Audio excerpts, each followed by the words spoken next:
President Bola Ahmed Tinubu is reaffirming his administration's commitment to economic diversification, sustainable resource management, and continued collaboration with the National Institute for Policy and Strategic Studies in shaping concrete policies for national development. He stated this in a message to the graduation ceremony of participants of the Senior Executive Court 47 of NIPS Kuru in Plateau State. Ijoma Ozomena reports. The Senior Executive Course 47 was an assessment of Nigeria's marine and freshwater resources with a call for national unity and implementation of policies and action for national growth. These talks open our eyes, not just to what is possible, but to what is necessary for Nigeria to fully harness its vast coastal and marine potentials. The knowledge I've gained is so varied. There's been intense training, a lot of research, a lot of writing, networking as well. And I think these are all skills that one can take to the workplace. All these things that we learn have broadened our reasoning faculty, and definitely it will go a long way in building the resilience of our communities. President Bola Tinubu, represented by the Vice President, says the administration places high premium on evidence-based policy, urging NIPS to produce implementation policy papers that will be fully integrated into decision-making process.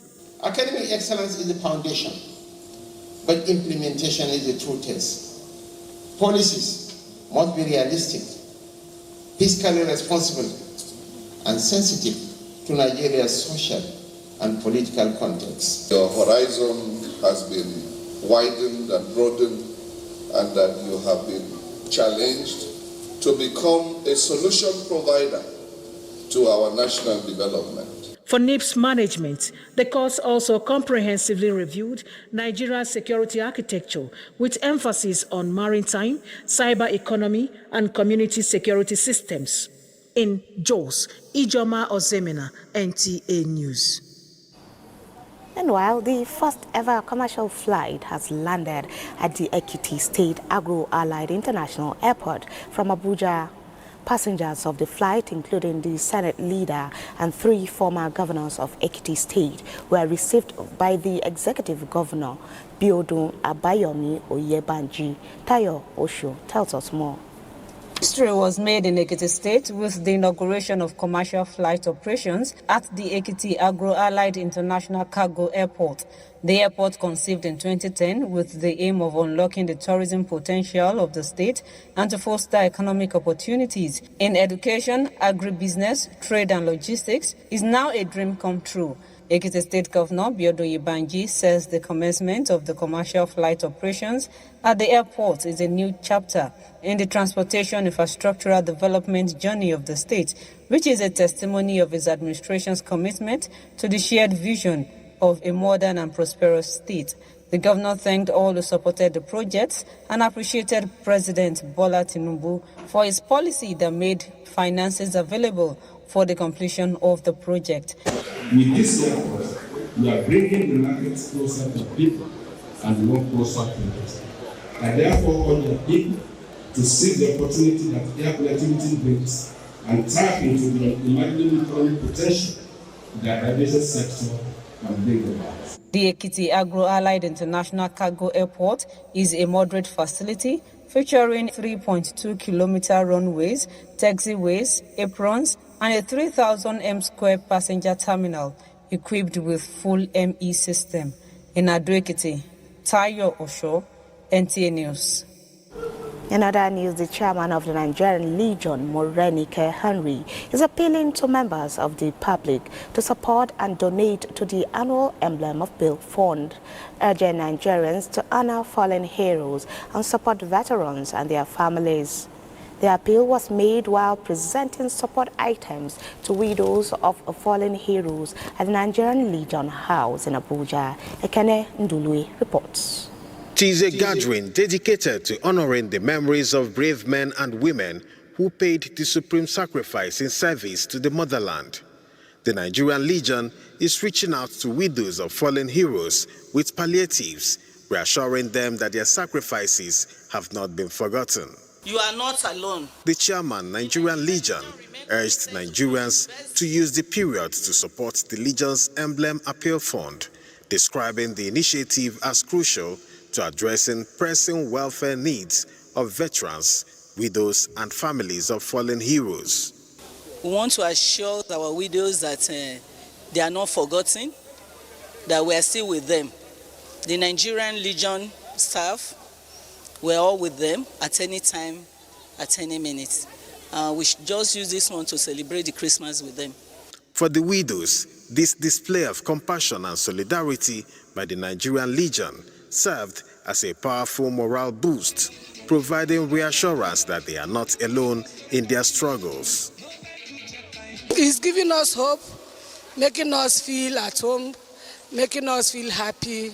As they remember us, God will remember their children, their family in the mighty name of Jesus. I want to really thank and appreciate the organizers of the Legion for remembering us this season. I want to really appreciate them and tell them thank you. As the ceremony drew to a close, the Legion expressed appreciation to President Bola Tinubu and the First Lady for their support, emphasizing that honoring fallen heroes must go hand in hand with sustained care and support for the families they left behind. In Abuja, Ekene Ndulue, NTA News. And talking health now, effort by the government to promote child and maternal health is being complemented by a non-governmental organization. Erali Foundation is an NGO for championing a campaign against mother and child death in Nigerian communities. Kenneth Nanim reports that the NGO is also seeking partnership with the government and other stakeholders on public health enlightenment. It is an awareness work within the Jabi areas of the FCT, and the message is clear: the need to stop mother and child mortality, and everyone has a role to play. Mother and child mortality is a serious matter in Nigeria that calls for concern, and this foundation is using this opportunity to create more awareness, telling Nigerians on what they should know and what they should do regarding reducing mother and child mortality in the country. Immediately you find out you're pregnant, register with the nearest healthcare center for your antenatal. Maintain clean environments. Your water, your sanitation habits should be on point. Your nutrition as well, what you eat, you should know that you're feeding yourself and your baby. You should give yourself very nutritious meals. Every pregnant woman needs support, they say, from government to groups and from groups to families and individuals. We're working against our women dying during childbirth. We're working against our children dying of preventable diseases.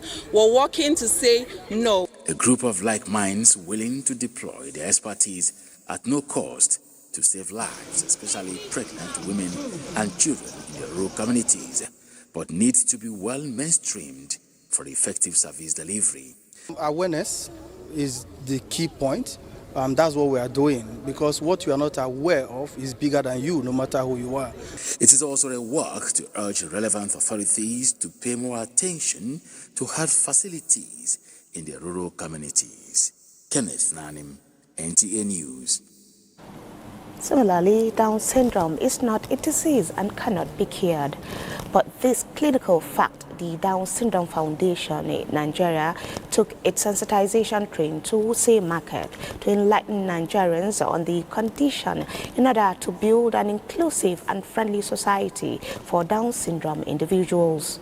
Elizabeth Omorui reports that amid the sensitization was entertainment.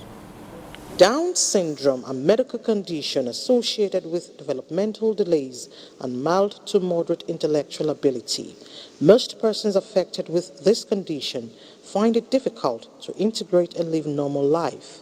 Angela has a daughter with Down syndrome. Her daughter's state changed her life totally. Even my sister-in-law, she said that the girl is a snake, that I should go and throw her away. So that is how the father left me.